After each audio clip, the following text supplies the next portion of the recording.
با درود به همه شما عزیزان، امروز میخوایم با همدیگه یک جلسه کامل یوگای مبتدی رو کار کنیم که در سبک ساتیاناندا هستش. با هر محدودیتی میتونید که این کلاس رو انجام بدید، باش تمرین بکنید، به شرط اینکه منع پزشکی نداشته باشید.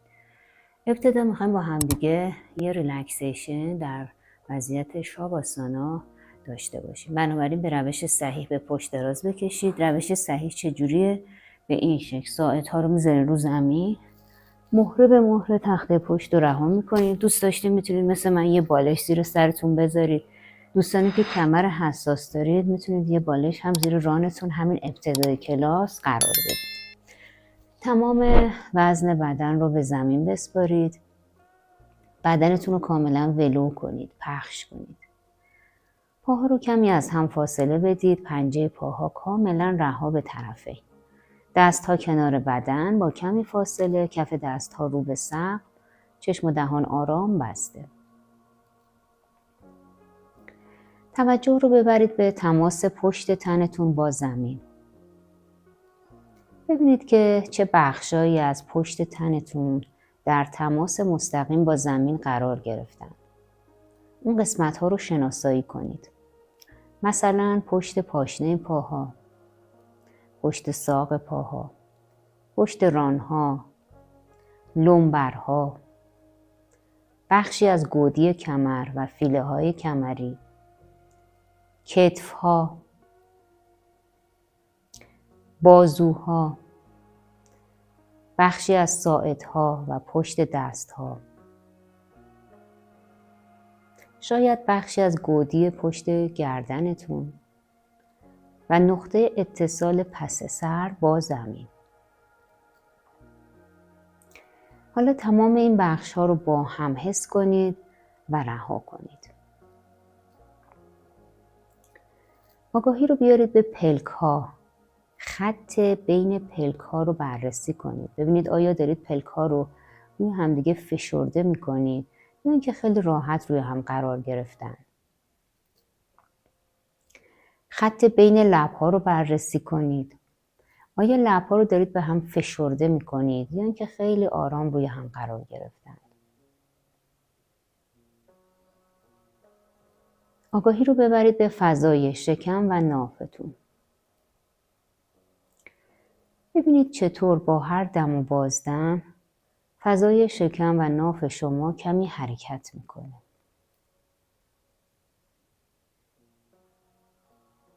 یک حرکت آرام، کند.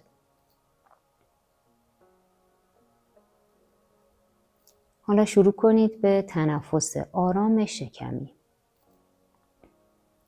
با دم شکم و ناف شما کمی به بالا حالت گنبدی میشه و با بازدم نافتون درون حفره شکم رها میشه. به همین ترتیب ادامه بدید. لطفاً ضربه نزنید. فقط ناف رو با هر بازدم رها کنید. مثل اون سنگ ریزه‌ای که داخل آب یک دریاچه پرتابش میکنیم.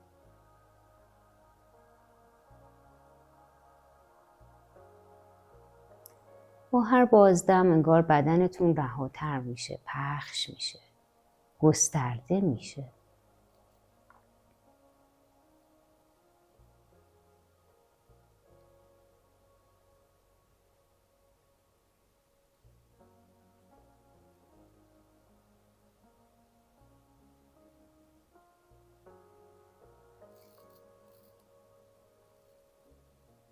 حالا تنفس شکمی رو هم رها کنید. به نفس‌های عادیتون برگردید.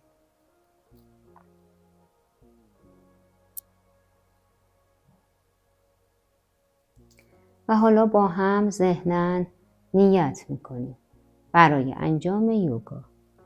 نیت کنید که میخواهم یوگا انجام دهم.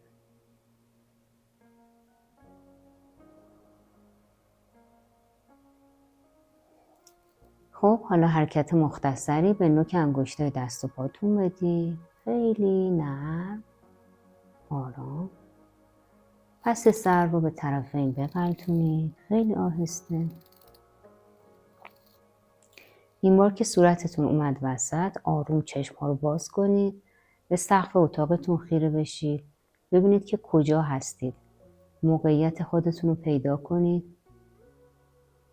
و آماده اولین آسانا میشید. خب برای اولین آسانا میخوایم که پا دوچرخه رو انجام بدیم. برای اینکه از کمر بیشتر بتونید محافظت بکنید، میتونید که پای چپ رو خم بکنید، حتی دستتون یا اگه مچ دست اذیته یه پتوی نازکی چیزی زیر لگنتون بذارید. بعد با پای راست شروع میکنیم، به این شکل توی شکم جمع میکنیم، بعد صافش میکنیم. اگه صاف نمیشه یه ذره ببریدش جلوتر، بعد میارین تا نزدیک زمین. اینو 5 دور انجام میدیم. دوستانی که زانو دردی هستین این زاویه رو 90 درجه انتخاب کنید. خیلی آهسته، انگار که مثلا یه وزنه سنگین روی پاتونه. عجله نکنید. دهان بسته هست و با بینی دارید نفس عادیتون رو انجام میدید. خودتون 5 تاتون رو بشمارید. 5 تا که تموم شد پا رو روی زمین نذارید. میخوایم برگشتش هم انجام بدیم. برگشتش اینجوریه که پا صاف میاد بالا. بعد حالا اگه زانو دردی هستی 90 درجه، اگه نه اینو کامل تا میکنیم ولی پرتابش نکنیم و بعد به موازات زمین سر میدیم. اینم یه 5 دور انجام بدید. خیلی آهسته. هرچی آهسته تر انجام بدید به نفع خودتونه که به تقویت عضلاتتون هم کمک کنید. الان دارید روی مفاصل مهمی مثل زانو، مفصل ران فمور کار میکنید. تق تق اگه میشنوید و بدون درد هست اشکالی نداره. خب این 5 تا با پای راستتون هم که برگشتش رو انجام دادین، حالا دستتون رو خارج میکنید. اگه زیر تنتون بوده پا رو سر میدین، استراحت بکنید. ببینید پای راست چقدر حسش متفاوته با پای چپ. تفاوت ها رو پیدا کنید. با همون چشم های بسته توجه داریم به اثر تمرین. حالا میریم برای سمت دیگه. دوباره این دفعه پای راستمون خمه، یا دستمون یا پتوی چیزی هم میتونیم زیر لگن قرار بدیم. 5 تا رفتش رو انجام میدیم. خیلی آهسته، عجله نمی کنیم. دهان بسته، با بینی نفس میکشیم. مرسی.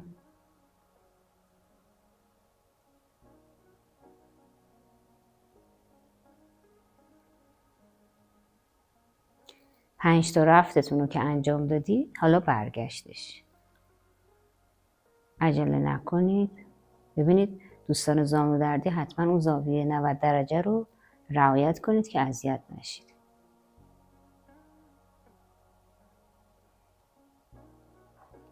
مواظب باشید که تیروئید رو تحت فشار قرار ندید، به ویژه دوستانی که تیروئید کم کار دارید.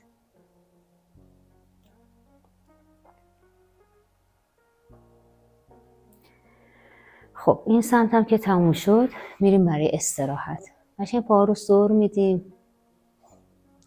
ببینید که 2 تا پا آیا حسش یکسانه، متفاوته؟ 2 نیمه لگن، 2 تا زانو. توجه میکنیم به شباهت ها و تفاوت ها.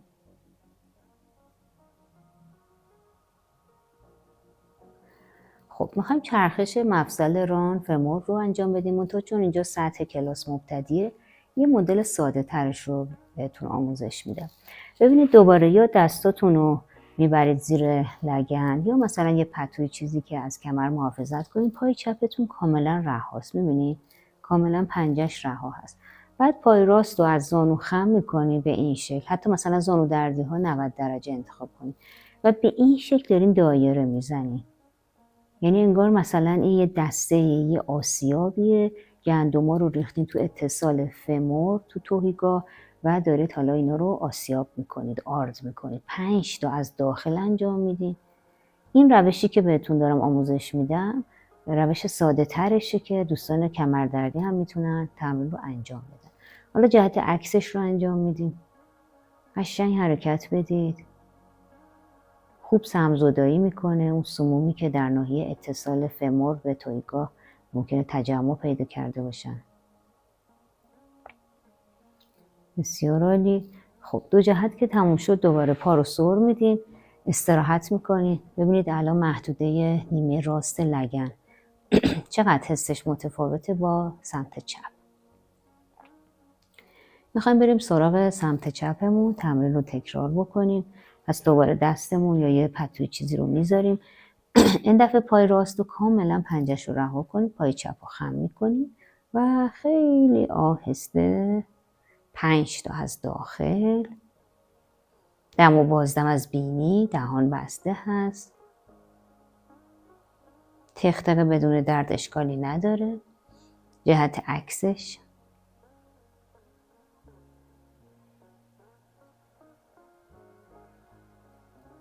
5 دور. دوستانی که پروتز دارید خیلی مراعات بکنید و دایره‌تون رو کوچیک‌تر انتخاب بکنید. خب پا رو سر میدیم، استراحت میکنیم. ببینید که 2 تا نیمه لگن چه حسی دارید. حتی مفصل زانو هم به نوعی درگیر بوده تو این تمرین مجدد. آگاه هستیم از اثر تمرین. ممکنه پاتون یخ کرده باشه یا برعکس داغ شده باشه. به حسایی که دارید آگاه باشید. حالا میریم سراغ مچ پاها. 2 تا پا رو خم میکنیم، باز دستمون یا یه پتوی چیزی رو میذاریم که از کمرمون محافظت کنیم. بعد ببینید پای راست رو میارم اول روی شکمم، بعد صاف میبرم بالا. اگه نمیتونید اینجا صاف نگه دارید یه ذره ببرید جلوتر. حتی مثلا اونایی که زانو دردای شدید دارن ممکنه نتونن کامل پا رو صاف کنن، میتونید یه کوچولو خم نگه دارید. بعد شروع کنید چرخش مچ پا. ببینید من پنجه پام ثابته، فقط دارم چرخش مچ انجام میدم. 5 تا از راست و 5 تا هم از چپ. این تمرین برای اونایی که واریس دارن، اونایی که ورم پا دارن بسیار تمرین مفیدیه. جهت عکسش هم انجام میدم. دم و بازدم جاری از بینی. آهسته انجام بدید، عجله نکنید. مرسی. بعد دوباره ببینید برگشتش هم مهمه. پا رو اول رو شکم میاریم، بعد کف پا رو میذاریم. بلا فاصله میریم سراغ پای چپ. خم میکنیم، حالا صافش کنید. اگه لازمه یه ذره هلش بدید جلو. چرخش مچ پا. خوبه. حالا که صحبت از واریس شد، برای اون دوستانی که مشکل واریس دارید ویدئوی مربوط به واریس هم اینجا میذاریم، تو دیسکریپشن هم لینکش رو میذاریم که اگه خواستین جداگانه روش تمرین داشته باشید. جهت عکسش هم انجام میدم. خودتون لطفا شمارش داشته باشید. من چون صحبت میکنم ممکنه مثلا کم و زیاد انجام بدم. شما قشنگ ملاکتون رو عدد 5 بذارید توی شمارش تمرینات. خب 2 جهتش که تموم شد، پا رو برمیگردونم، پا رو سر میدم، استراحت میکنم. الان ببینید کامل پایین تنتون روغن کاری شد. میبینید چقدر حسش متفاوت شده نسبت به بالا تنه. تفاوت ها رو پیدا کنید. جفت پا رو در ناحیه مچ بررسی کنید. یه تمرین خوب دیگه ای داریم که من زیاد تو کلاس ها اینو درس میدم. تمرین سوپتا بادا کن آسانا یا پروانه خوابیده که خیلی فایده های زیادی داره. پا رو جمع میکنیم، بعد حتما اینجا باید زیر لگن رو پر کنید. حالا یا دستتون رو بذارید یا اگه مچ دست اذیت، انگشتان اذیته، یه پتوی چیزی بذارید به این شکل. بعد پاها رو از طرفین قشنگ باز میکنید، کاملا رها باشه. رانها انگار به طرف جاذبه زمین کشیده میشه. اما میبینید کف پاهای من مماسه. حالا این قسمت داخل ران، عضله خیاطه یا سارتوریوس، این نواحی الان تمایل داره به اینکه منقبض بشه. شما آگاهانه اینا رو با هر دم و بازدمتون رهاتر کنید. یه چند لحظه چشماتون رو ببندید، اجازه بدید که جاذبه زمین پاها رو به طرف خودش بکشه. دم و بازدم جاری. میبینید که کم کم پاهاتون داره به زمین نزدیکتر میشه بدون اینکه شما بخواید تلاش کنید، فقط با تنفس. خب حالا شروع کنید ریز ریز بال زدن. یعنی الان دیگه اون قسمت سارتوریوس هم کاملا رهاتر شده دیگه. ریز ریز بال میزنید، عجله نکنید. میتونید همچنان چشما رو بسته نگه دارید. تمرین سوپتا بادا کن آسانا، پروانه خوابیده. برای اونایی که مشکل فیبروم رحم دارن، مشکل تخمدان پولیکیستیک دارن که حالا اصطلاح عامیانش تنبلی تخمدان هستش، کسانی که مشکلات مربوط به پروستات دارن، کسانی که در تلاش برای بارداری هستن، بهشون کمک میکنه. کلا اندامهای داخل لگن رو خیلی خوب با این تمرین میتونید ماساژ بدید. اونایی که مشکلات مربوط به قاعدگی دارن یعنی پریودهای نامنظم دارن، بهشون کمک میکنه. همچنان بال بزنید. اون دوستانی که الان یائسگی رو دارن تجربه میکنن، باز اون عوارض یائسگی رو این تمرین میتونه کاهش بده. خب پاها رو به هم میرسونید، لگن رو بلند میکنید، سر میدید. یکم استراحت بکنید، ببینید الان چه حسی دارید، چه حالی دارید. از اثر تمرین آگاه باشید.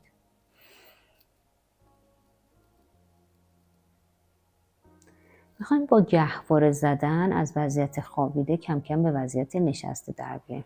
چیکار میکنیم؟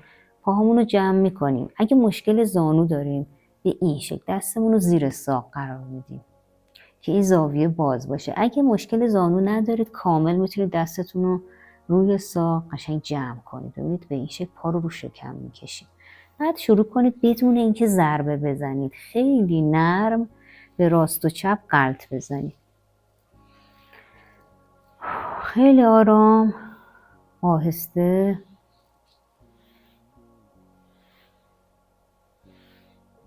عجله نکنید.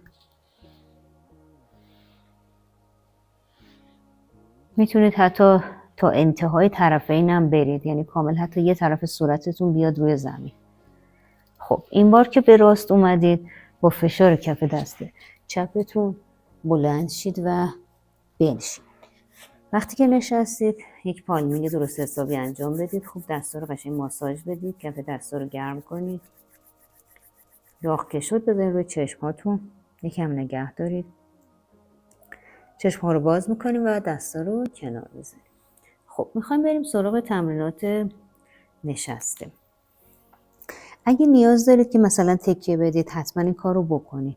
یا مثلا اگه لازمه که زیر باسنتون یه بالشی، کوسنی چیزی بذارید. کلا جایی بشینید که راحت باشید، اذیت نباشید.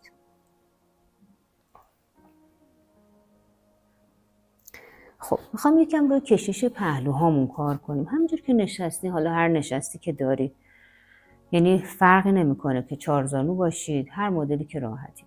دست راستتون رو بذارید کنارتون، آروم آروم میایم پایین، میایم روی ساعدمون. خب دقت کنید که این سمتتون اینجوری بلند نشه، یعنی اینو سنگین نگه دارید. دست چپ رو بکشید، بخوابونید رو گوشتون. 3 تا تنفس شکمی، همون تنفسی که اول کلاس داشتیم، اینو انجام بدید. در فضای دیافراگمتونه، خوب بکشید قشنگ، دهان بسته باشه. بعد برمیگردیم وسط. الان لاتیسیموس دورسی، اون عضله پشتی بزرگ رو خوب الان کشیدیمش. حالا بریم این سمتش هم کار بکنیم. دست رو میذاریم، مدام حواستون باشه اولا وزن رو تحمیل نکنید به این دست، بعدم این سمتتون سبک نشه. بعد به این شکل رو میذاریم روی گوش، میکشیم. کشش خیلی مهمه. 3 تا دم و بازدم شکمی. گردن و حواستون باشه، تنس نکنید. خب برمیگردید، یه دور دیگه اجرا بکنید که قشنگ تمرین براتون جا بیفته. ببین آروم آروم دارم میام، این قسمت ها رو سعی میکنم اتصالش رو نگه دارم، خوب میکشم. تنفس شکمیه، در رهایی کامل تنفستون رو انجام بدید، به خودتون فشار نیارید. خیلی خوبه. حالا بریم سمت دیگه. اگه مثلا خسته بشید بینش، یکم اون وسط همینجور ساده بشینید، بعد برید به پهلو. خوبه. این سمت من قشنگ دارم میکشم. مرسی، خیلی عالی. خب برمیگردیم. الان گرمتون شده، ببینید در بخش میانی کورتون. توجه کنید به اثر تمرین به ضربان قلبتون که تشدید شده. آگاه باشید از اثر تمرین. خب یه پیچ خیلی ساده هم با هم انجام میدیم. دستا رو میبریم بالا، میکشیم. حالا بیرون ران راست رو میگیرید، پس خیلی قرار نیست که پیچ کامل باشه. حتی میتونید مثلا این قسمت رو بگیرید، اونایی که پریودین یا مشکل کمر دارید. 3 تا دم و بازدم شکمی بمونید، نگاه ثابته یا چشما رو بستید. پس قشنگ شکم گنبدی میشه با دم. با بازدم نافتون میره داخل. بعد میایید وسط، دوباره دستا رو بکشید برید سمت چپ. اینجا هم حواستون باشه که شانه و گردن رها باشه. تنفس شکمی داریم، 3 تا نفس. برمیگردیم یه دور دیگه اینو باز اجرا میکنیم، ببینید دور دوم رو بهتر انجام میدید یا نه محدودتر شدید. 3 تا دم و بازدم شکمی. برمیگردیم وسط و سمت دیگه.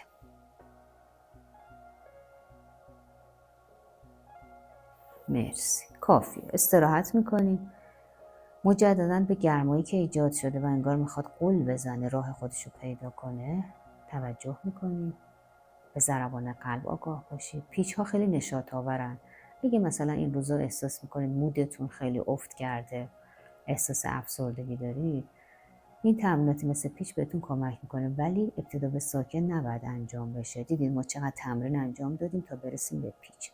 حالا البته ما اینجا برای دوستانی که احساس افسردگی دارید یه تمرینی هستش که مخصوص شما دوستان هستش. این ویدیو رو براتون میذاریم، میتونید که به طور اختصاصی باهاش تمرین داشته باشید. لینکش هم توی دیسکریپشن قرار میدیم. خب حالا میخوایم بریم سراغ این قسمت قفسه سینه. باز اینم تو بحث افسردگی خیلی مطرح میشه. ببینید دستامو میخوام به این شکل قلاب کنم، بذارم پس سر، آرنجا رو قشنگ باز میکنم. بعد به این شکل خوب به عقب بکشید دستا رو، 2 تا آرنجا رو، چانه رو هم بکشید بالا و بعد به این شکل قشنگ اینو جمع میکنید. اونایی که مشکل گردن دارید خیلی حاده و نمیتونید سر رو اینجوری خم کنید یا مثلا دچار سرگیجه میشید به هر علتی، فقط یه قفل چانه بدید، خیلی سرت رو دلا نکنید. ببینید به این شکل اینجا دم، قفس سینه باز و اینجا بازدم. پس این تمرین هم برای قفس سینه هست هم برای گردن. 3 4 5. خب استراحت بکنید. الان دستاتون ممکنه گزگز و مرمور داشته باشه، خواب رفته باشه، حتی ممکنه احساس ناخوشایند توی دستاتون داشته باشید. اشکال نداره، اجازه بدید انرژی قشنگ جاری بشه. خب یه تمرین دیگه هم میخوایم انجام بدیم که شبیه تمرین قبله. ببینید به این شکل دستا رو قلاب میکنیم، پس سر رو هل ندین، فقط مماسه، آرنجا بازه. بعد از این قسمتی که دنده های شناور هست که خط نیمتنه و سوتین در خانوم هست، از اینجا میخوایم خم بشیم به راست. بعد سر رو اگه مشکل گردن و سرگیجه ندارید به چرخونید، به آرنج بالایی نگاه کنید. 3 تا نفس بمونید. بعد بیایم وسط و روبرو. حالا برید سمت دیگه. خم میشیم. دقت کنید که از کجا باید خم بشیم. بعد سر رو میچرخونیم آرنج بالایی، یا اگه اذیت میشید همین جاها رو نگاه کنید، نچرخید. 3 تا که موندیم، 3 تا دم و بازدم، برمیگردیم. یکم استراحت بکنید. یه مدل دیگه هم میخوایم اجرا بکنیم که باهوشا حتما حد زدید که تمرین بعدی به چه شکله. خب ببینید به این شکل دستا رو قلاب میکنیم، دوباره خم میشیم، اما این دفعه چیکار میکنیم؟ به پایین نگاه میکنیم. با 3 تا نفس بمونید. اینم برای لتس مستورسی خوبه. اونایی که چربی خط سوتین دارن بهشون کمک میکنه تا حدی. خب این سمت البته یادتون باشه که این نسبت 80-20 رو همیشه در نظر داشته باشید. 80% از تناسب اندام شما تغذیه شماست، 20% تمرین شما هستش. برمیگردیم به اثر تمرین توجه میکنیم. الان ببینید که ضربان قلبتون انگار تشدید شده، انگار گرمتون شده. درسته، آگاه باشید از اثر تمرین. خب میخوایم تمرین جان و شیرشاسان فقط خم به جلوش رو انجام بدیم، چون پیچ به اندازه کافی داشتیم.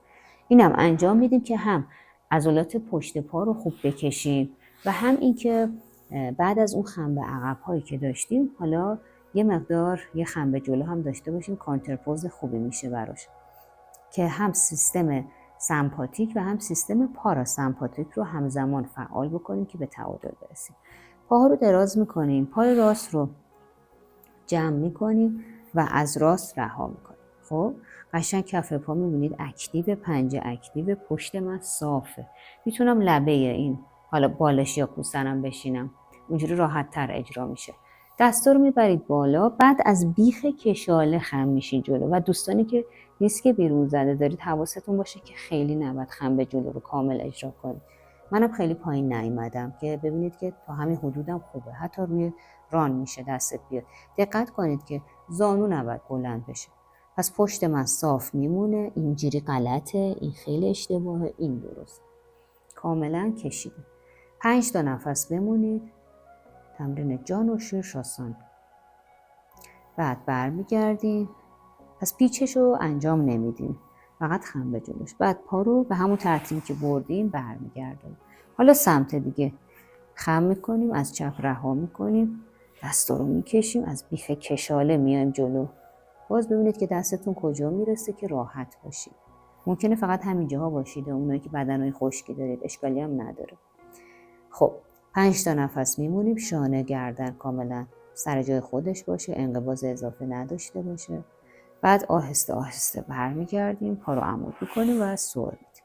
استراحت بکنید، به اثر تمرین توجه کنید. الان ببینید چه حسی داری، چه حالی داری.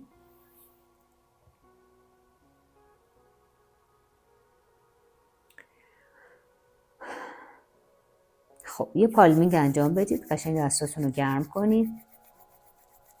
بذارید روی چشم هاتون، چشم ها رو باز میکنید، دستا رو کنار میزنید، بایستید.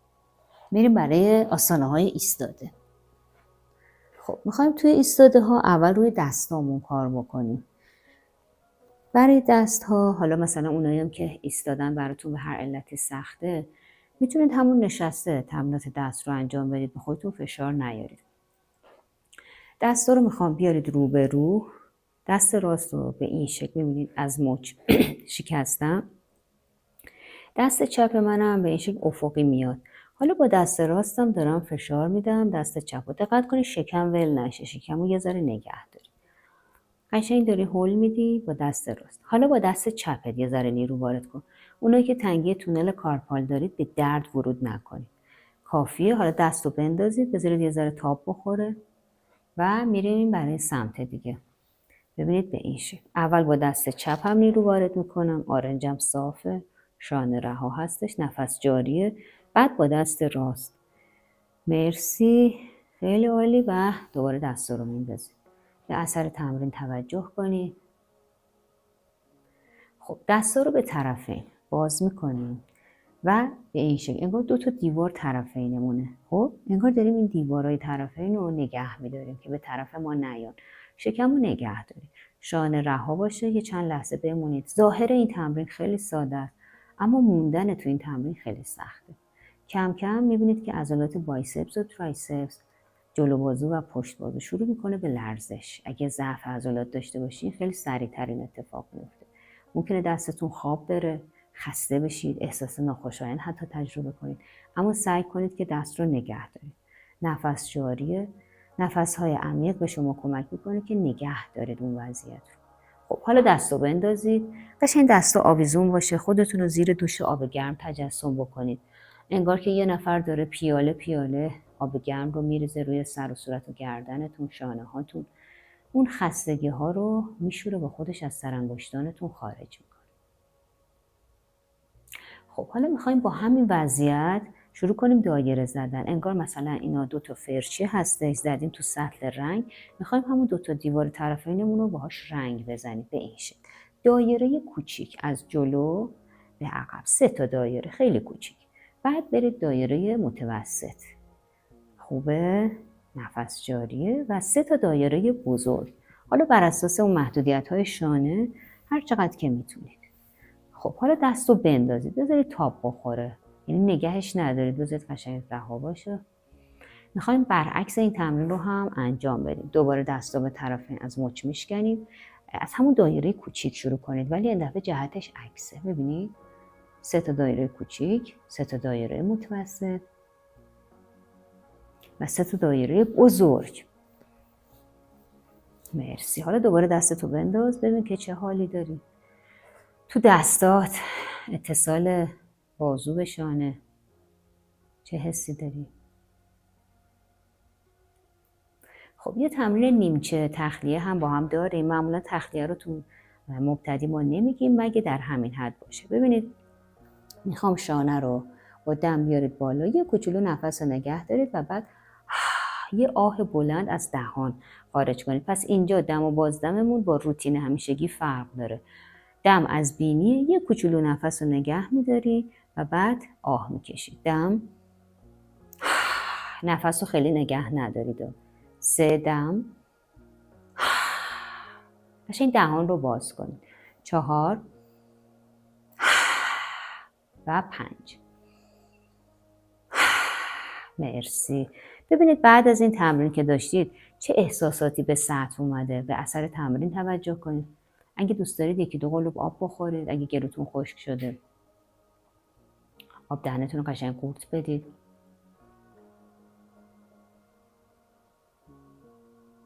خب بریم سراغ تیتیکه که یکی از بهترین سیکل های یوگایی هستش در سبک ساتیاناندا. پاها رو میخوایم اندازه عرض لگن باز کنیم. مثل چارلی چاپلین پنجه رو یه 45 درجه باز میکنیم، پاشنه رو میاریم پشتش. بعد دستمون رو قلاب میکنیم. تمرین تاداسان هستش. برمیگردونیم میبریم بالا. بکشید قشنگ. دقت کنید که شانه و گردن رها باشه ولی کشش دست رو داریم. اگه مشکل زانو و مچ پا ندارید یه کوچولو میتونید پاشنه رو جدا کنید. یه دم و بازدم اون بالا بمونید. دوباره برگردید. پشت دستتون میاد روی تاج سر. یه دوره دیگه اینو اجرا کنید.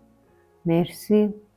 با نگاه ثابت میتونید تعادلتون رو حفظ کنید. پس این حکم تعادلی هم داره براتون. راند سوم میکشم. یه چند تا نفس با کشش و بعد حالا در حد یه دم و بازدم بمونید کافیه. میمونیم و 3 راند بود دیگه کافیه. استراحت کنید. اگه بین تمرینات ایستاده خسته میشید میتونید بشینید. بینش بشینید استراحت بکنید. خب میخوایم بریم سراغ تریاک تاداسان. تمرین قبل که تاداسان بود یعنی درخت نخل. حالا نوسان درخت نخل. درخت نخل اگه دیده باشید میبینید که وقتی باد میاد و نوسان پیدا میکنه از اون بالا خم میشه، از پایین خم نمیشه. پس این غلطه. از همین قسمتی که اون تمرین نشسته رو داشتیم از این قسمت باید خم بشید که محدوده دنده های شناوره. پس دستتون رو قلاب میکنید دیگه، برش نگردونید. همینو مستقیم ببرید. ببینید از کجا خم میشم و بکشید. کشش مهمتره. باز لاتیسیموس دورسی داره کشیده میشه. 3 تا دم و بازدم بمونید. برگردید وسط. خم میشید به چپ میکشید. 3 تا دم و بازدم میمونید. میایم وسط. دست رو برمیگردونید. اینو یه دوره دیگه هم با هم اجرا میکنیم. خب دوباره دست رو میبرم. خم میشم. میکشم. کشش و نفس. عجله نکنید. برمیگردیم وسط. چپ. مرسی. بسیار عالی. اجازه بدید یکم حالتون جا بیاد. ضربان قلب افزایش پیدا کرده. دوستانی که بیماری قلبی دارید خیلی مکث نکنید تو این تمرین. کلا تو تمریناتی که دست بالای قلب میره، اون عزیزانی که مشکلات قلبی دارید، مثلا آریتمی دارید، پیس میکر براتون گذاشتن یا هر مسئله دیگه‌ای، لطفا خیلی دست بالا نمونه. یه دور دیگه هم با هم انجام بدیم تمرین رو. اینم 3 تا نفس میتونید بمونید حد اکثر. مرسی. این تمرین رو پشت به دیوار هم میتونید اجرا بکنید. وقتی پشت به دیوار اجرا میکنید دیگه از راستای اون صفحه خارج نمیشید. میبینید این دیوار شما رو نگه داشته و نمیذاره که دچار چرخش بشید. خب به اثر تمرین توجه کنید. میخوایم بریم سراغ بخش سوم این تیتیکه که میشه کات چاکراسان. پیچ هستش دیگه. ما بهش میگیم پیچ کاغذ شکلات. خب پاها رو دوباره همون عرض لگن باز میکنید. دستا به طرفینه. دست چپ میاد رو شانه راست. آرنجو میخوابونی خیلی نرم. دست راست میره سمت چپ کمر. اگه هیچ مشکلی ندارید، آدم سالمی هستید، میتونید پشت پاشنه پای چپ رو نگاه کنید. خیلی پیچ کاملی میشه. روی در واقع غدد فوق کلیوی هم اثر میذاره. ولی اونایی که محدودیت کمر دارن خیلی نمیتونن بپیچن. همین جاها باشید. یا اگه پریود هستی خیلی نپیچید. 3 تا دم و بازدم شکمی میمونی. برمیگردیم حالا سمت دیگه. پس ببینید کاملش اینه. کاملا کلیه هاتون رو تحت شعاع قرار میده. تنفس شکمی باشه. گنبدی میکنیم. برمیگردیم. یه چند لحظه استراحت میکنیم که بریم دور دوم. خب بعضیا با تکرار مثلا میتونن که پیچشون رو کامل کنن، بعضی هم برعکسن، با تکرار دیگه اون شدت و حدت رو ندارن، یعنی دامنه تمرینشون تازه محدود میشه. پس اصلا خودتون رو مقایسه نمی کنید. حتی خودتون رو با خودتون هم مقایسه نکنید. مثلا یه روز ممکنه حالتون انقدر سر جاش نباشه که بتونید تمرینات رو کامل اجرا بکنید. خب یه دور دیگه بریم. تنفس شکمی. میایم وسط سمت دیگه.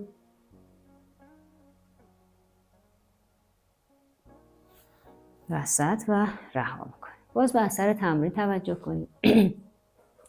الان ببینید که گرمتون شده، انگار باز ضربان قلبتون افزایش پیدا کرده. اونایی که دوست دارین کمر باریک داشته باشین، تمرینی که الان داشتیم کاتی چاکراسان خیلی براتون مفیده. البته تغذیه رو یادتون نره. خب یه تمرین با دیوار داریم، تمرین خم به جلو با دیوار هستش، یعنی اوتاناسانایی که با دیوار انجام میشه. خب برید سراغ دیوارتون و دستتون رو میخوام جلوی تاج لگن قرار بدید. قابل توجه دوستانی که دیسک بیرون زده دارید، استثناء این خم به جلو اتفاقا براتون مفیده. دقت کنید که سطح زیر پاتون لغزنده نباشه که پاتون سر بخوره. ببینید همینجوری که من سرانگشتانم روی دیوار هست، دارم مثل یه نیسان مثلا انگار دارم هول میدم، اینو انگار هول میدم، قشنگ کف دستام میاد روی دیوار و آرنج من میبینید صافه، پاهام قشنگ یه فاصله ای داره، زانوها صافه، پشت من گرد نیستش، ببینید پشت صافه. شکم رو ول نمی کنی، سر رو نمیندازی، صورت به موازات زمینه. 3 تا دم و بازدم تو نهایت تمرینتون بمونید. بعد برمیگردیم آروم آروم به طرف دیوار قدم میزنیم. حالا اگه فشاری به مچتون اومده باشه، اینجوری که بتکونیدش، فشار رو از روی مچتون برمیدارید. 2 دور دیگه هم میخوایم این تمرین رو انجام بدیم. خیلی تمرین خوبیه، قشنگ عضلات پشتتون رو انگار که دارید روش کار میکنید، تقویت میکنید. خب قشنگ بمونید تو نهایت تمرین. 3 تا دم و بازدم، پشت صاف باشه، کشیده باشه، لگن خوب بکشید عقب. دوباره برمیگردیم، باز بتکونید حتی به این شکل، چند جهت. میریم برای راند 3. خوبه بمونید.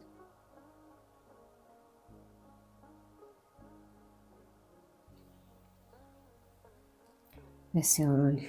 برمیگردیم، باز بتکونید، باید بزنید، لوس بشید، ببرید بالا. خیلی خوب. از اثر تمرین آگاه باشید، ببینید که چه احساساتی رو تجربه میکنید. خب حالا یه پالمینگ درست حسابی انجام بدید. خوب دستاتون رو گرم کنید.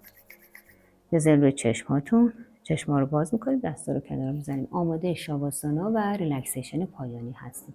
توصیه میکنم این دفعه حتما همتون یه بالش زیر رانتون قرار بدید. خب پس ببینید به روش صحیح ما در واقع به پشت دراز میکشیم دیگه، یعنی ساعدها رو میذاریم، بعد مهره به مهره تخت پشت رو رها میکنیم. به روش صحیح به پشت دراز بکشید. بالش برای زیر سر، زیر ران، حتی رو انداز اگه لازم دارید استفاده کنید. تمام خستگی ها رو به زمین می سپاریم.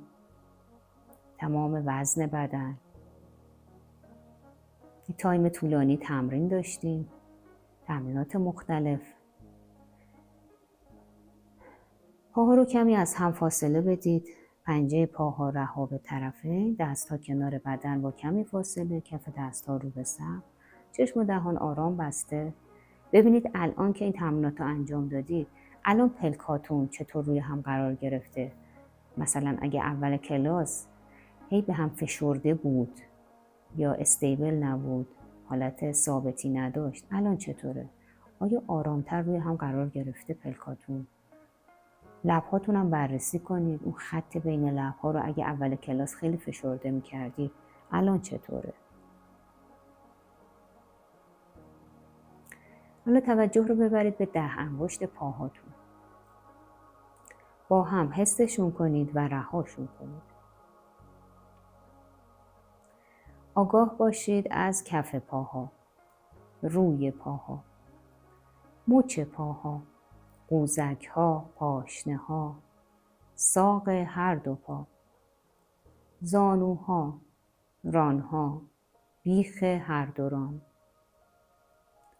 هر دو پا رو با هم حس کنید و رها کنید. آگاهی رو ببرید به 10 انگشت دست هاتون. با هم حسشون کنید و رهاشون کنید. آگاه باشید از کف دست ها، پشت دست ها، مچ دست ها، ساعد ها، آرنج ها، بازوها، زیر بغل ها، سرشانه ها. هر دو دست رو با هم حس کنید و رها کنید. آگاهی رو ببرید به فضای لگن، لنبرها پهن و رها روی زمین. اندامهای داخل لگن، اندام تناسلی کاملا رها. آگاه باشید از فضای ناف، شکم، اندامهای داخل شکم کاملا رها. فیله های کمری، کتف ها و بین دو کتف. ستون مهره ها، 5 مهره کمری، 12 مهره پشتی و 7 مهره گردنی کاملا رها. کاملا رها. آگاه باشید از قفسه سینه، سینه راست، سینه چپ، قلب، جناق سینه، ترقوه ها، جلوی گردن، تیروئید، پشت گردن، کاسه سر، محتویات کاسه سر کاملا رها.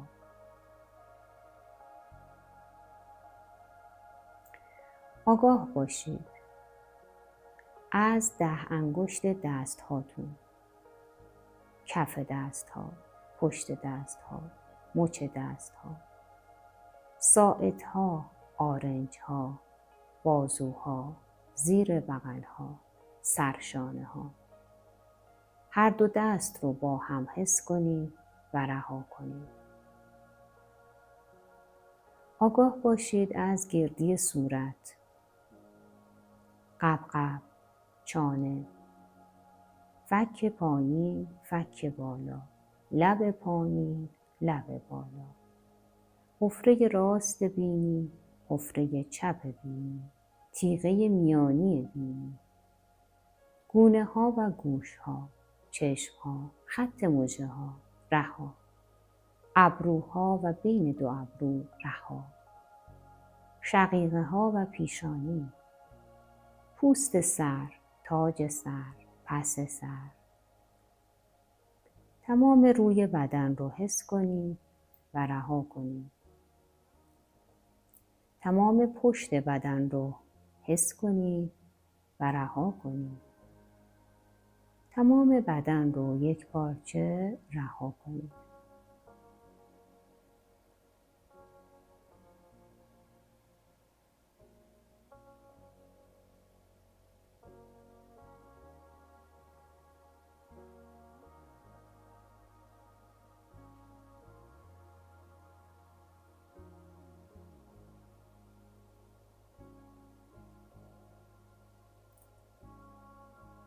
کم کم آگاهی رو دوباره به جسمتون برگردونید.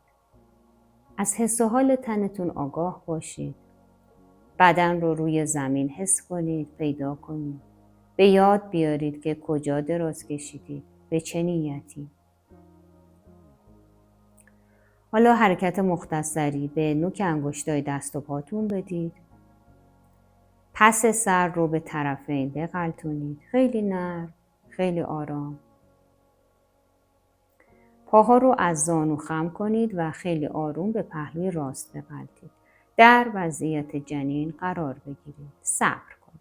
میتونید بدن رو در آغوش بگیرید. حالا با همون چشم‌های بسته و با فشار کف دست چپتون بنشینید. وقتی که نشستید یک پالمینگ درست حسابی انجام بدید. خوب دستاتون رو گرم کنید. بذارید روی چشماتون. اجازه بدید که گرما و انرژی منتقل بشه به پشت پلکاتون و همه وجودتون. چشم‌ها رو باز میکنیم، دستا رو کنار میزنیم و نماسته. خوش آمدید به این جهان. مرسی دوستان. براتون 3 ویدیو هم اینجا میذاریم. سطح مبتدی، متوسط و پیشرفته در طبیعت. شاد باشید.